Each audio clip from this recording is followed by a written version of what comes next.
আসসালামু আলাইকুম। আজকের বাংলা নিউজে সবাইকে জানাচ্ছি স্বাগতম। শুরুতে জানাচ্ছি বিশ্বের আলোচিত খবরের শিরোনাম। এক সপ্তাহের মধ্যে গাজায় যুদ্ধবিরতি এবং জিম্মি চুক্তি চাচ্ছেন মার্কিন প্রেসিডেন্ট ডোনাল্ড ট্রাম্প, ইচ্ছাকৃতভাবে পেঁচাচ্ছেন নেতানিয়াহু। ইউক্রেন যুদ্ধ থামাতে রাশিয়ার প্রেসিডেন্ট ভ্লাদিমির পুতিনকে 50 দিনের আল্টিমেটাম দিলেন মার্কিন প্রেসিডেন্ট ডোনাল্ড ট্রাম্প। যুদ্ধ শুরু হওয়ার পর থেকে ইসরায়েল কমপক্ষে 360 জন চিকিৎসা কর্মীকে গ্রেফতার করেছে, জানিয়েছে গাজা স্বাস্থ্য মন্ত্রণালয়। সিরিয়ার দক্ষিণ অঞ্চলীয় সুইদা প্রদেশে দ্রুজ মিলিশিয়া যোদ্ধা ও সুন্নি বেদুইন উপজাতিদের মধ্যে টানা তৃতীয় দিনের মতো সংঘর্ষ, নিহত বেড়ে 89। পূর্ব গাজা সিটিতে ফিলিস্তিনি প্রতিরোধ বাহিনীর সাথে তীব্র সংঘর্ষে ট্যাঙ্ক বিদ্রোহী ক্ষেপণাস্ত্রের আঘাতে আরও 3 ইসরায়েলি সেনা নিহত। হরমুজ প্রণালী নিয়ে কি ভাবছে ইরান, যা বললেন ইরানের কঠোরপন্থী আইন প্রণেতা ইসমাইল কুরাশি। এতক্ষণ শুনছিলেন বিশ্ব আলোচিত খবরের সংবাদ শিরোনাম। এবার বিস্তারিত। আমাদের খবরটি যদি ভালো লেগে থাকে অবশ্যই লাইক, কমেন্ট, শেয়ার করতে ভুলবেন না। এক সপ্তাহের মধ্যে গাজা চুক্তি চাচ্ছেন ট্রাম্প, পেঁচাচ্ছেন নেতানিয়াহু। মার্কিন প্রেসিডেন্ট ডোনাল্ড ট্রাম্প আশা প্রকাশ করেছেন গাজায় যুদ্ধবিরতি এবং জিম্মি চুক্তির জন্য অচল অবস্থার আলোচনা এক সপ্তাহের মধ্যে একটি অগ্রগতি দেখতে পারে। সূত্রগুলো দাবি করেছে প্রধানমন্ত্রী বেনিয়ামিন নেতানিয়াহু ইচ্ছাকৃতভাবে আলোচনাটি পিছিয়ে দিচ্ছেন।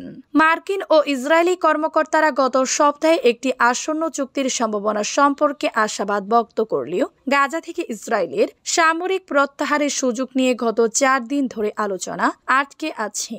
একজন আরব কূটনৈতিক এবং মধ্যস্থতা প্রচেষ্টার সাথে জড়িত সূত্র টাইমস অফ ইসরায়েলকে জানিয়েছে, গত সপ্তাহে হোয়াইট হাউসে ট্রাম্প এবং তার কর্মকর্তাদের সাথে দুবার দেখা করেছিলেন নেতানিয়াহু। তিনি জোর দিয়ে বলেছেন, হামাসের সামরিক বা বেসামরিক শাসন ক্ষমতা থাকা অবস্থায় যুদ্ধ শেষ হতে পারে না এবং গাজা আর ইসরায়েলের জন্য হুমকি না হয়ে পড়ে। মধ্যস্থতার সাথে জড়িত সূত্র দাবি করেছে, নেতানিয়াহু 27 জুলাই থেকে 19 অক্টোবর পর্যন্ত চলমান নেসেট অধিবেশনের আগে একটি অগ্রগতি অর্জনে বাধা দিচ্ছেন, কারণ এই সময়ের মধ্যে সংসদ ভেঙে দেয়া আরও কঠিন। ইউক্রেন যুদ্ধ থামাতে পুতিনকে 50 দিন দিলেন ট্রাম্প। ইউক্রেন যুদ্ধ থামাতে রাশিয়ার প্রেসিডেন্ট ভ্লাদিমির পুতিনকে 50 দিনের আল্টিমেটাম দিয়েছেন মার্কিন প্রেসিডেন্ট ডোনাল্ড ট্রাম্প। এই সময়ের মধ্যে ইউক্রেনের সাথে চুক্তি না করলে রাশিয়ার উপর 100% শুল্ক আরোপের হুমকি দিয়েছেন তিনি। হোয়াইট হাউস ট্রাম্প সাংবাদিকদের বলেন, আমরা সেকেন্ডারি ট্যারিফ আরোপ করতে যাচ্ছি। যদি 50 দিনের মধ্যে কোনো চুক্তি না হয় তাহলে ব্যাপারটা খুবই সোজা। রাশিয়ার উপর 100% শুল্ক আরোপ করা হবে। ইউক্রেন যুদ্ধের 3 বছরেরও বেশি সময় পেরিয়ে গেছে এবং রাশিয়ার উপর পশ্চিমা নিষেধাজ্ঞা থাকা সত্ত্বেও দেশটি চীনের মতো মিত্রদের সঙ্গে বাণিজ্য অব্যাহত রেখেছে। বিশ্লেষকদের মতে সেকেন্ডারি ট্যারিফ মূলত সেই সব দেশকে লক্ষ্য করে দেয়া হয় যারা নিষেধাজ্ঞার মধ্যে থেকেও সংশ্লিষ্ট রাষ্ট্রের সঙ্গে বাণিজ্যিক লেনদেন চালিয়ে যায়। এই বিষয়ে রাশিয়া বা চীনের পক্ষ থেকে এখনও আনুষ্ঠানিক কোনো প্রতিক্রিয়া পাওয়া। গাজায় 360 জন চিকিৎসককে গ্রেফতার করেছে ইসরায়েল। গাজার স্বাস্থ্য মন্ত্রণালয় জানিয়েছে, যুদ্ধ শুরু হওয়ার পর থেকে ইসরায়েল কমপক্ষে 360 জন চিকিৎসা কর্মীকে গ্রেফতার করেছে এবং করুণ ও মানবেতর জীবনযাপন করছে। মন্ত্রণালয় এক বিবৃতিতে জানিয়েছে, আটককৃতদের মধ্যে চিকিৎসক রয়েছেন যা হাজার হাজার আহত ফিলিস্তিনকে চিকিৎসা সেবা থেকে বঞ্চিত করছে। বন্দী চিকিৎসা কর্মীদের বিরুদ্ধে দখলদারদের আচরণকে অপরাধী করে তোলা এবং তাদের মুক্তির জন্য চাপ প্রয়োগের জন্য জরুরি আন্তর্জাতিক হস্তক্ষেপের আহ্বান জানানো হয়েছে। মন্ত্রণালয়ের মতে 2023 সালের অক্টোবরে যুদ্ধ শুরু হওয়ার পর থেকে ইসরায়েলি সেনাবাহিনী গাজা জুড়ে কমপক্ষে 1400 স্বাস্থ্য সেবা ও চিকিৎসা কর্মীকে হত্যা করেছে। সিরিয়ায় সাম্প্রদায়িক সংঘর্ষ, নিহত বেড়ে 89। সিরিয়ায় দক্ষিণ অঞ্চলীয় সুইদা প্রদেশে দ্রুজ মিলিশিয়া যোদ্ধা ও সুন্নি বেদুইন উপজাতিদের মধ্যে টানা দ্বিতীয় দিনের মতো সংঘর্ষ হয়েছে। চলমান এই সাম্প্রদায়িক সংঘাতে সুইদায় অন্তত 89 জন নিহত হয়েছেন বলে সোমবার দেশটির একটি পর্যবেক্ষক সংস্থা জানিয়েছে।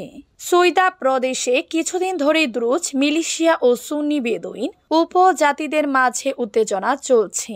এর আগে সহিংসতা বৃদ্ধি পাওয়ায় দ্রুজদের রক্ষায় সিরিয়ায় হস্তক্ষেপ করার বিষয়ে সতর্ক করে দিয়েছিল ইসরায়েল।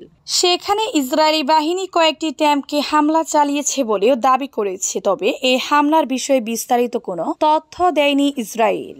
সিরিয়ায় এই সহিংসতা দেশটির অন্তর্বর্তীকালীন নেতা আহমাদ আল শারার জন্য বড় ধরনের চ্যালেঞ্জ তৈরি করেছে। গত বছরের ডিসেম্বরে আল শারা নেতৃত্বাধীন ইসলামপন্থী বাহিনীর তীব্র আন্দোলনের মুখে প্রেসিডেন্ট বাশার আল আসাদ সরকারের পতন ঘটে।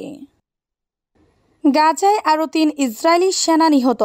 পূর্ব গাজা সিটিতে ফিলিস্তিনি প্রতিরোধ বাহিনীর সাথে তীব্র সংঘর্ষে ট্যাঙ্ক বিদ্রোহী ক্ষেপণাস্ত্রের আঘাতে ৩ লেবাননের আল মাওয়াদিন টিভির ইংরেজি ওয়েবসাইট জানিয়েছে সোমবার গাজা উপত্যকায় একটি সামরিক সেনা ইউনিটে ট্যাঙ্ক বিদ্রোহী ক্ষেপণাস্ত্রের আঘাতে ৩ জন ইসরায়েলি সেনা নিহত হয়েছেন। প্রতিবেদনগুলিতে এই ঘটনাটি দখলদার বাহিনীর জন্য আরেকটি বিপর্যয় হিসেবে বর্ণনা করা হয়েছে। ইসরায়েল গাজার ভিতর থেকে আহত সৈন্যদের বিমানে তুলে নিয়ে মধ্য ইসরায়েলের তাল হাসুমার সামরিক হাসপাতালে ভর্তি করেছে। আল তোফাহ পাড়া এবং জাবালিয়া আল বালাদে ফিলিস্তিনি প্রতিরোধ যোদ্ধাদের সাথে তীব্র সংঘর্ষের সময় ইসরায়েলি বাহিনী বড় ধরনের ক্ষতির মুখে পড়েছে। হরমুজ প্রণালী নিয়ে কি ভাবছে ইরান? ইরানের কঠোরপন্থী আইন প্রণেতা ইসমাইল কুসারি বলেছেন, হরমুজ প্রণালীর বিষয়ে সামরিক ব্যবস্থা চূড়ান্ত করা হয়েছে, তবে এটি বন্ধ করা সম্পর্কে এখনো কোনো সিদ্ধান্ত নেওয়া হয়নি এবং বিষয়টি এখনো পর্যালোচনাধীন রয়েছে। সোমবার ইরানের রাষ্ট্রীয় গণমাধ্যম তাকে উদ্ধৃত করে এ তথ্য জানিয়েছে। যুক্তরাষ্ট্রের এনার্জি ইনফরমেশন অ্যাডমিনিস্ট্রেশনের EIA অনুমান 2023 সালের প্রথমার্ধে প্রতিদিন প্রায় 2 কোটি ব্যারেল তেল এই প্রণালী দিয়ে নিয়ে যাওয়া হয়েছে। প্রতি বছর সমুদ্র পথে পরিবহন করা প্রায় $60,000 কোটি মূল্যের জ্বালানি বাণিজ্যের সমতুল্য এটি। হরমুজ প্রণালী বন্ধ করে দেয়া হলে বিশ্বব্যাপী তেল সরবরাহের ক্ষেত্রে উল্লেখযোগ্যভাবে দেরি হতে পারে এবং এর তাৎক্ষণিক প্রভাব পড়বে তেলের দামের উপরও। এর ফলে যুক্তরাষ্ট্র সহ অন্যান্য যেসব দেশ উপসাগরীয় দেশগুলো থেকে তেল আমদানির উপর নির্ভরশীল তারাও ক্ষতিগ্রস্ত হতে পারে।